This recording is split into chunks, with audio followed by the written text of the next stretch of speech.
Welcome to Lunch Break, presented by Pickett Sports, Boom Fantasy. BrianVsTheBooks, Brian versus the Books, breaking down. We got 3 game twos tonight in the NBA. We got new series adjusted prices. Brad, what's going on, guys?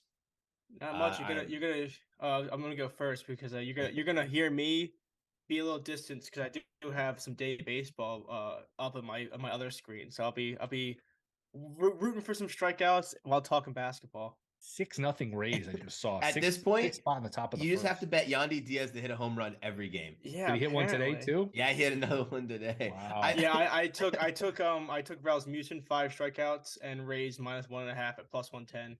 Nice. Yeah, Go Rays. I didn't give it out, but I played the under Marlins Giants under 8 just for a little action here with Rogers going against Cobb. But big NBA night. Last time the three of us talked was Thursday. Any big takeaways just the last 4 or 5 days? Because I have one that sticks out, but I guess, Brad, you can go first. Anything major, just big picture that changed your mind with stuff that's happened the first game or two in these series? Wow. We were so right about Atlanta. Oh, they've looked God, bad. I they will look say awful. Atlanta's scores with Boston look way prettier than they actually are. Like, was it? Yes, it was 13. It did not. I watched the entire game. It did Same. not feel like for 13 at all.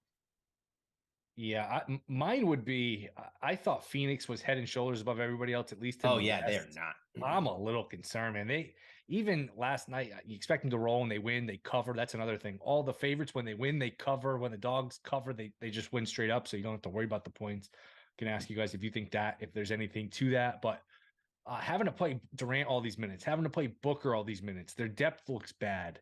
They don't get to the foul line. They don't take enough threes. I don't know. I worry with Durant and Booker, especially playing all these minutes, about them getting through 3-4 rounds of the playoffs. So the Suns would be a concern for me going forward here. Yeah, the Suns. I was gonna say I'm gonna attach to that because I will say this: I'm concerned with the minutes because I have it up too. I mean, 44 for Durant, 45 for Booker, and if DeAndre didn't get in foul trouble, he was on pace to play 42. So they kind of abandoned their bench, which is kind of a good thing. If you watch game 1, their bench really let them down. But there was a point in that second half, though, where I was watching it, and I'll combat that, where there was a span, I would say, for most of the second half where it looked like the Suns were the team we thought they were. Like, after they came back down 12, they just went on that, I think it was 23-4. Like, it was a crazy run. And I was watching like, wow, this is the team that we all thought. They looked really good. But as you mentioned, they're only going to go as long as they can play their 4 starters, like their 4 main starters for 40 minutes, which who knows? I mean, that could be hit or miss down the stretch. I wonder also if T. Lue is definitely doing longer minutes for his starters. I wonder if that's also a matchup thing where he's kind of forcing the Suns' hand to play their starters because the Clipper starters are playing so many minutes.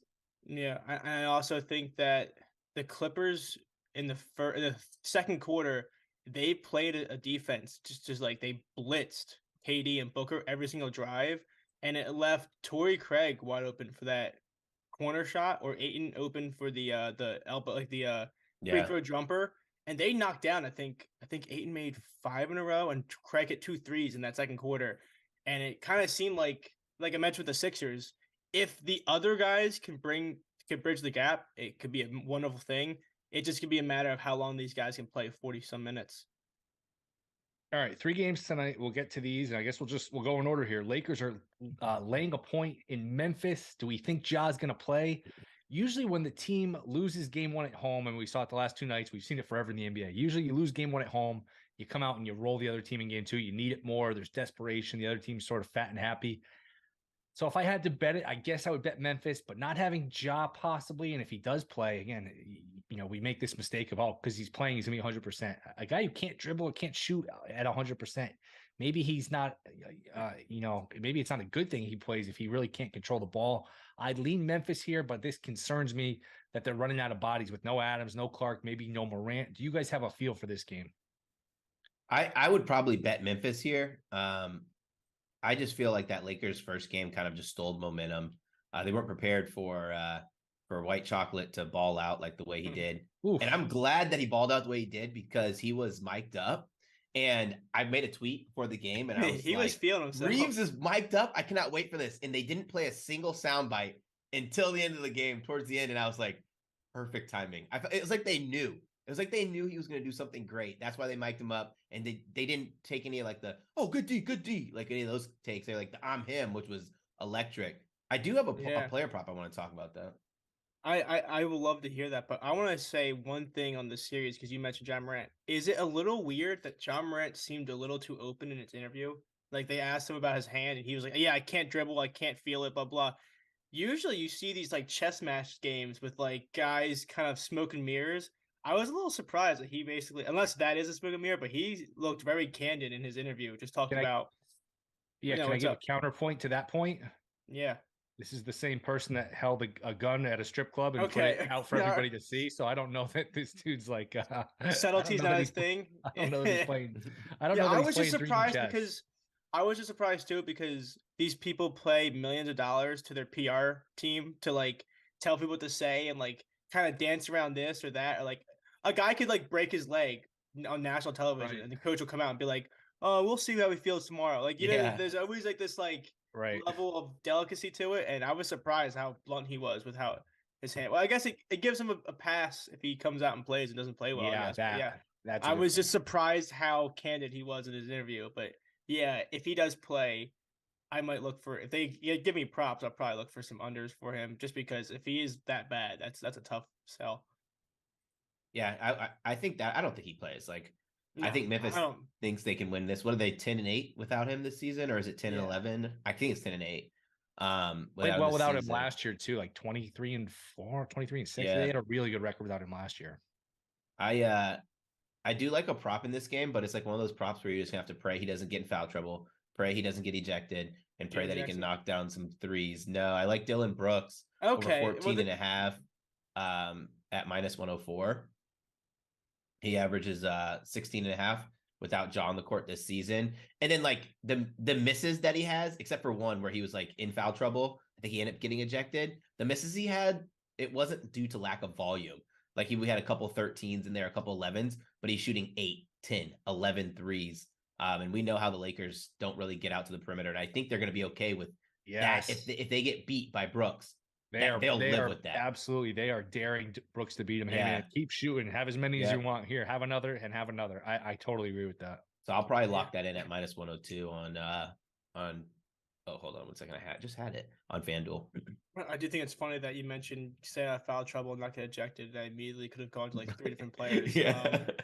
I do like that. Yeah, this is a game where I want to see some of the injury report, but yeah, Jaren Jackson's also somebody that is interesting to look at too. But I don't really like the idea of no Morant and no Adams for me to touch Jaren Jackson because he's another foul guy. So I think it's good a good pivot. I didn't really have much player prop wise in this game.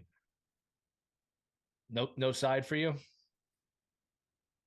I probably lead Memphis with you guys. I just think especially because we saw it yesterday, where the whole zigzag rebound, rocking chair, whatever you want to call it, kind of was in full effect. Where all these teams that dropped game one are coming back hard. So you'd think at home they can do that. So I would probably lean there. And if they don't, barring some sort of injury from LeBron or Davis, you're down 2-0 going back to LA with all their injuries. It's probably just about over, and the Lakers will be advancing to take on the Warriors, Kings, Lakers. Big series prices. Let me pull that up. I think they were like minus $3. This is probably a little out of control. Lakers minus 295 at DraftKings to win this series. Any value either side of that series, you think?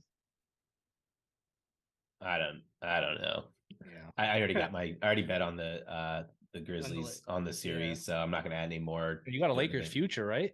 I have 2 Lakers futures.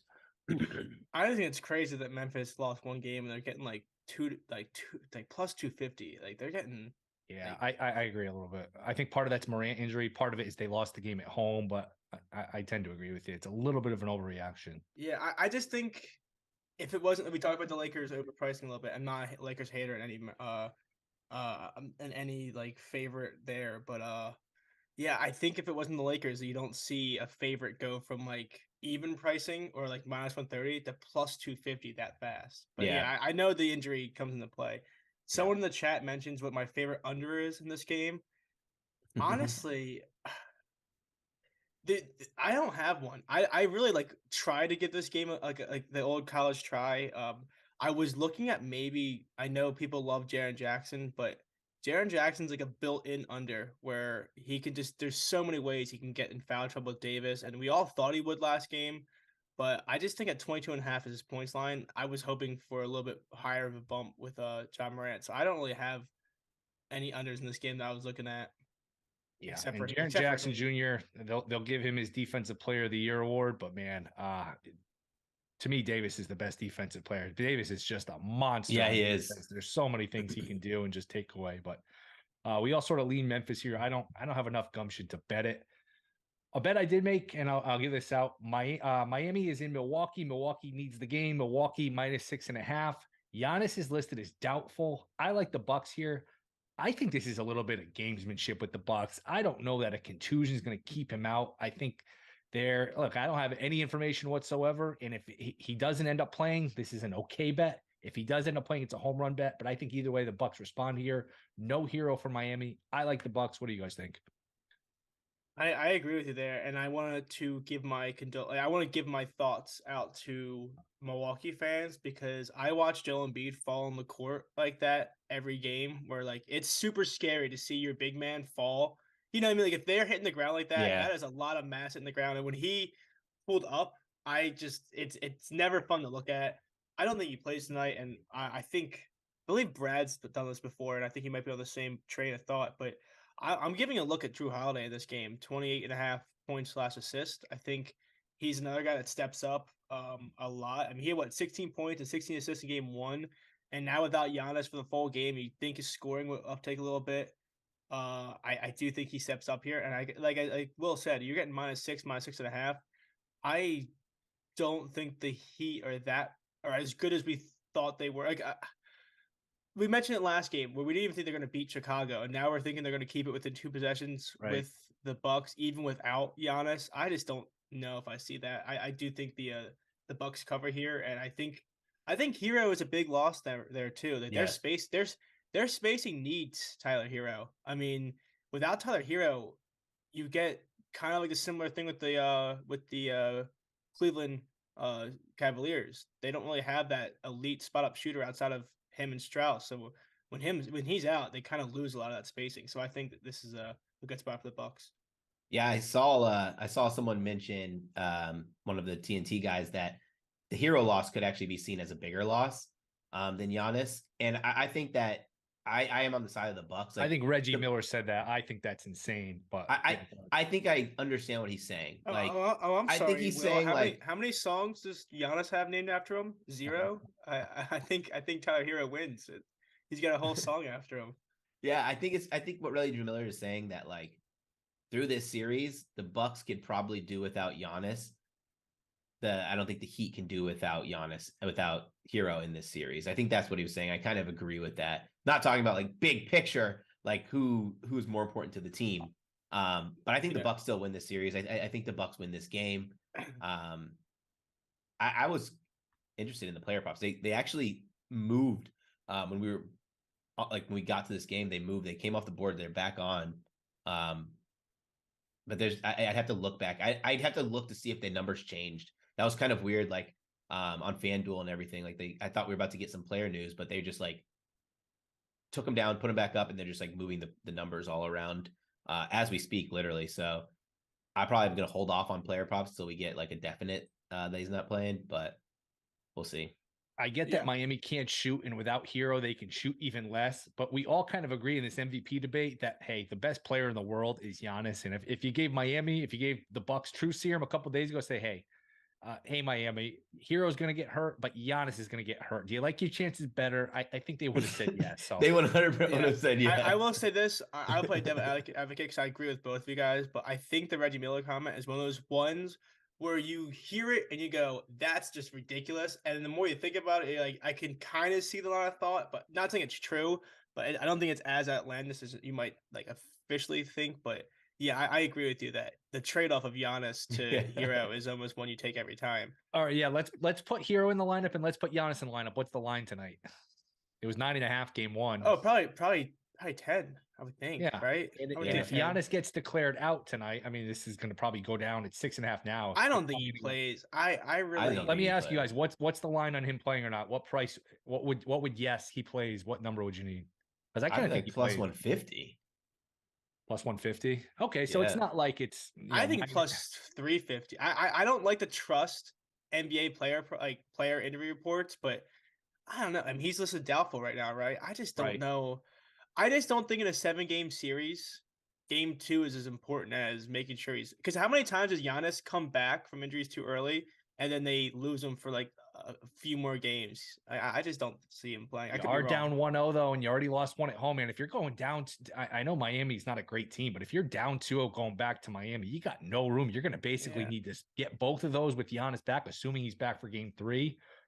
If you go down 3-1, that's you need 3 in a row. I know 5 and 7 will be in Milwaukee, but you're walking a I tightrope. guess the counterpoint could also be, is that kind of the ultimate nod to your team to say we're resting Giannis, we believe in you guys, and like kind of get that level of thinking going? Because like we talked about, Giannis or not, this is just a much better team than the Heat. So top to bottom. I think they're a better team without Giannis. They're still a better team, and they're home and they need a game. I wouldn't say much better because the best player on the court is going to be Butler. And I mean, I'm a big Bobby Portis fan. I love Bobby Portis. Wait, I can't wait for them to release the Bobby Portis points, rebounds, and assists line today. I'm gonna bet it. Like even if it's a number that I don't agree with, I'm still gonna bet it because I feel like he's such a hustle guy. He's so fun to root for. I think this is so funny that Brad on this show is somehow like the bankroll, like super, like I want to do a YouTube video talking about how to bet properly, and then on this show is like whatever it is, I'll take it. Like, I swear I'll take it. But when I mean take it, I'll probably put like $10 on it just for fun. Yeah, but not like an official. We can move on. Let me throw one. Go ahead. No, I was gonna say I want to just throw one funny thing out there.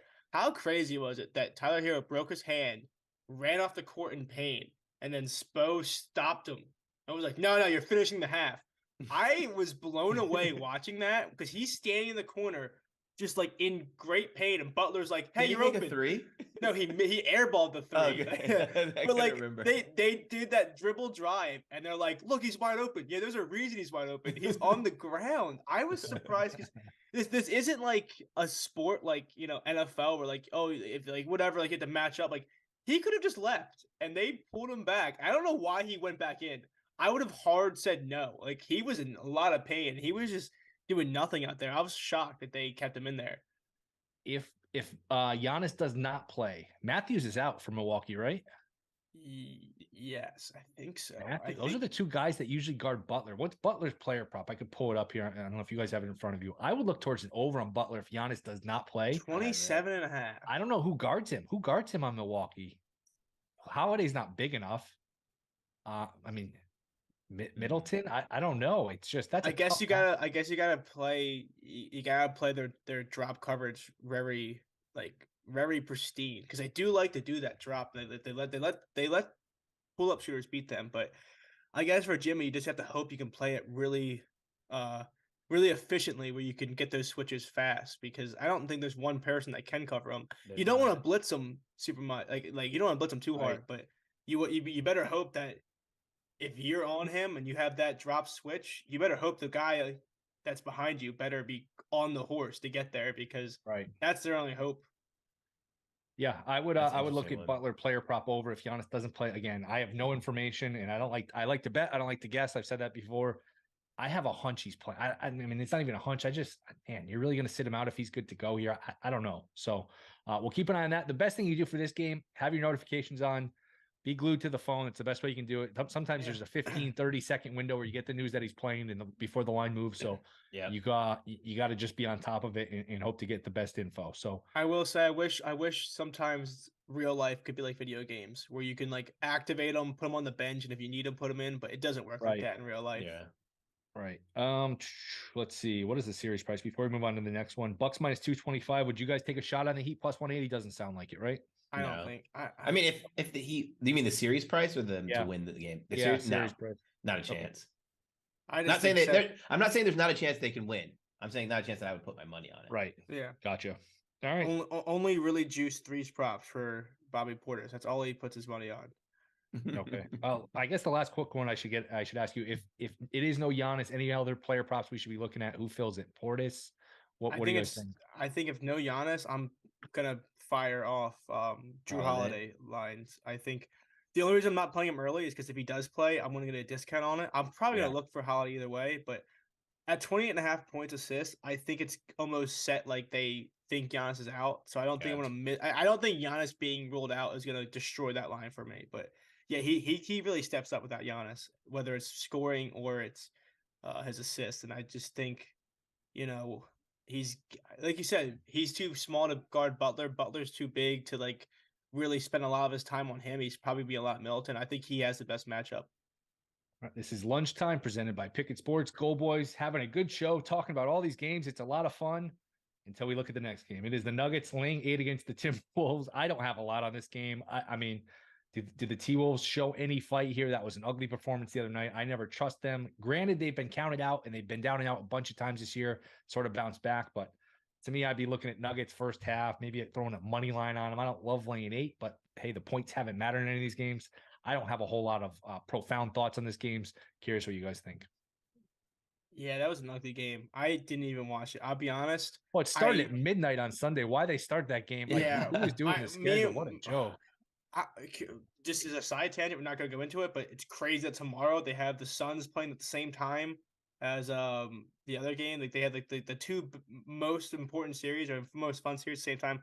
It's really bad scheduling, but yeah, if anything, this sounds bad. I actually, if the line moves, it's 23.5.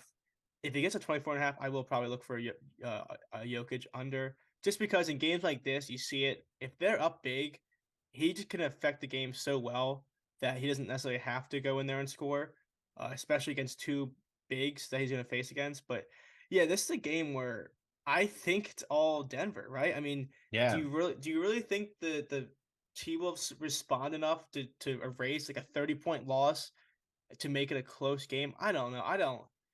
They just looked horrible. Like the Nuggets play very little defense and they held them to what, like 80 some points. They just looked out of place.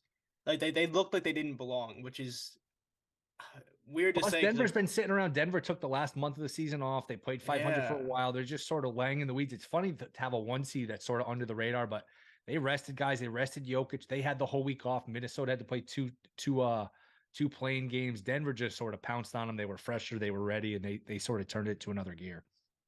I thought was pretty interesting is like, I mean, what I think is pretty interesting is like, I feel like Mike Conley could have a big game, but he didn't have a big game in game 1. And then I went and looked at his like numbers, and like all of his like points, rebounds, and assists are pretty like what I thought would be like what I thought would be a number I wouldn't play. Like points and assists was 18.5. Points, rebounds, assists was 21.5. Like there's just numbers that they all felt like they were, I don't want to say too high because that's not correct. Just I didn't think I was getting much value in playing those numbers. Yeah, I agree with you there. I think, like I said, this is a game where I would love to look at Minnesota unders, if they player plot wise, if you think it's gonna be a blowout. But yeah, like I said, the Nuggets don't play defense well enough for I trust unders against them. So I might look the other way and look for some Jokic unders, just because he could have a game where, I mean, he could shoot the ball like 5 times and then win by 40. So he's only frustrating because if he chooses to score, I could look like an idiot. He can drop 30, but you see all the time with him against these teams. He's totally okay having like a 10, 12, 13 like stat line, just racking up the assists. So yeah, I do lean the Nuggets here. I just think I would like the Timberwolves to win. I would actually probably like root for it for a more fun series, but yeah, they just did not look good. No, not at all. They looked bad. Like it also is like blowout factor is for real. Like playing overs on anybody in this game is like really terrifying. Yeah. All right. How about, let's see. So those are the 3 games tonight. Anything tomorrow jump out at you? You guys want to get into series prices? I probably call me crazy, man, but I'd probably play the Kings plus 5.5. I knew you were gonna say that. I'm kind of thinking it too. Yeah. The way these series go, the team down 2-0 usually responds. Yeah. Sometimes though, when these dynasties end, they end with a thud. And I feel like when it finally ends for the Warriors, and if this is it, I think it's just gonna end ugly. Sometimes, look, breakups are ugly. Everything that ends usually ends ugly. There's not always these happy endings. I don't know that the Kings are just gonna bury in these next 2 games. I think the most likely thing is probably 2-2 heading back to Golden State. I don't know though. Draymond's so important for what they do on defense. He's Yes. important for their offense. I look He's for a hustle over guy tomorrow. too. Like they're Yeah. getting outboarded. Like I know they're so good at home too. I just think like Giannis is definitely playing. Sorry, they just upgraded him from doubtful to questionable. So Oh, there you go. that's usually your sign. So hopefully people got the 6.5 on the show. Old Willie's been around for a while. He's seen some Yeah. things. I don't Yeah. know. Again, we don't know, but We don't know if he's gonna play or not. It'll be very interesting. Yeah. I think this is one of those. Sorry to cut you off, Brad, but I just got the underdog.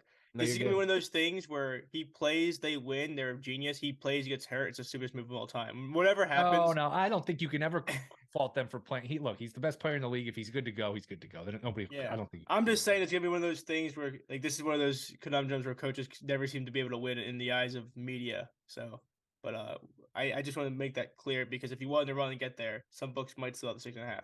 All right, back to Brad. No, I just think that I like that line. I think that I just think that they're really live to win. So you're giving me a points on a team that I think can win the game. Not much else that I like. I'd probably take the Suns. I think the Suns are in trouble, but I don't think it's the Clippers who are going to give them most trouble throughout this these playoffs. I don't see them as the best team in the NBA. Yeah, I agree with that. I think you talk about look lines early. I like the Kings tomorrow, and in the most unbiased way, there's some books that have the Sixers -4, and I actually might break my rule and take my own team there because I think I know it's like tough, but they had their scare in game 2. They looked like holy shit, the Sixers are gonna lose this game. And then they came out in the second quarter and they went on that third quarter, a 23-5 run. That was nice. And it just looked like, oh, the door's closed. So I don't think Harden's gonna keep playing as bad as he is. And I just think if you're getting 5 for them, I mean like win by 5.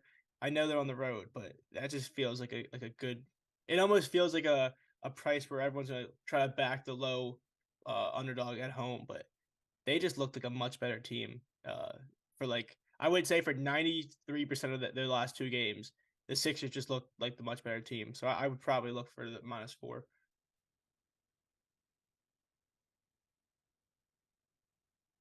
Oh, Will, you're muted. I was wondering what was happening. Probably helps if I unmute myself. Series price here: Kings -170 over the Warriors, who are +140. Does that do anything for anybody? So crazy that it's still -170. No. Like They're expecting Golden State to win both their home games. I know. I've taken so many Kings props this year because I know I had like 3 units on them to win the division, and then I put them on like to win the West for fun, like a sprinkle. And it's just so crazy that they just keep winning, and then the price is like you see the Grizzlies go from -130 to +250 in a game. The Kings are only -170, and they're up 2-1. I mean 2-0. Like I don't know. I almost think there's value in the Kings still, which is like weird to say as a -170, but yeah, I agree. they're up 2-0. For anybody who remembers, I gave out the Kings +235. I did not think that number was. I did not think that number was right. I agree. I just think this is so funny. Like it's because like bettors, I mean, books are rating this Golden State Warriors team like that of Warriors teams of old, and they're not. Benefit of the doubt. Yeah. Yep. I mean, they were underdogs game 1 and barely favorites game 2. I mean, it's kind of crazy to think about. And now that Draymond, I think it's very interesting that small market team here is getting very disrespected in some of the lines. Yep, totally agree. How about Cavs and Knicks? Basically a coin flip. I like the Knicks. I think they're going to be hard to beat in MSG. I wasn't surprised to get ran over last night. I think they're the deeper team. They have home court now. I think they're a little more experienced than the Cavs. I like the Knicks here. What do you guys think here? Cavs, Knicks, -110 both ways. Me and Brad talked about yesterday. What was it yesterday? I think it was yesterday. We gave you props for because we were both a little bit on the Cavs, and I was thinking like taking the Cavs. My plan was to take the Cavs after game 1, depending on like whatever, like to buy them low, and I didn't even do it because the Knicks looked good. So you kind of nailed that one, and then the game 2 they look as good. But I do think going back to the Garden, the Knicks, if they can win both these games, it'd be huge for them, obviously. But yeah, I think this is a true coin flip. I think this is going to be a 7-game series. I originally I was thinking Cavs in 6 or 7. Now I'm shifted to more of a coin flip in 7. So I don't think there's as much value in this line as I thought there'd be when I originally capped the series. Yeah, I agree. Man, I just feel like they're going to win game 3 for sure, right? The Knicks. And then, so, I mean, if you like the Knicks to win that game, why not just put a little on their series price at plus 116, right? Yeah. But the fact, I just don't like the fact that they got blown out. Like, it wasn't even a contest. Like, that game was, and it could have been much worse because they still had their starters in pretty freaking late. Yep. Yeah, is Randall okay? That was crazy. I mean, that reminds me of Joel Embiid last year with the Raptors. Yeah. He gets punched in the face with 2 minutes left, down like 68. Like, Unbelievable. they were winning, which is They actually were winning, even, which makes it worse. which is probably worse. Yeah, because like you earn rest when you win. That's usually how it is. At least in a loss, you don't earn your rest. But yeah, that was a bad fall that Randall took. I think. Did you see what he said? I don't think so. He said he's fine, and he said he told Thibodeau he wanted to stay in the game specifically because he's missed so much time and he wanted to get into a rhythm, which makes it a little more defensible. But still, I don't think sometimes you got. If he would have got hurt there, like Yeah. seriously hurt. Oh my god. Yeah. I think. Did you guys see the poll that came out that they asked NBA players who's the one coach you don't want to ever play for? Like Tibbs was like way up in the front. Oh really? Like they came up with like an anonymous poll of like NBA players, and like Thibodeau was like the number one guy that came up for who's a coach you don't want to play for, and I think that's kind of Interesting. funny. And then That a is day funny. later, his starters are out there down like 40, which I think is just funny. But yeah, I if he's okay, that's all you ask for. But yeah, I think this is gonna be a true coin flip. I think the line's kind of correct here. All right, boys. Well, this was fun. Lunchtime, Picket Sports, Boom Fantasy. Check out everything they have to offer. Brad Thomas, Brian Moran. All right. Good luck with all your plays. We will be back. I don't know, probably Tuesday, but check out our shows throughout the week. Till then, see you next time.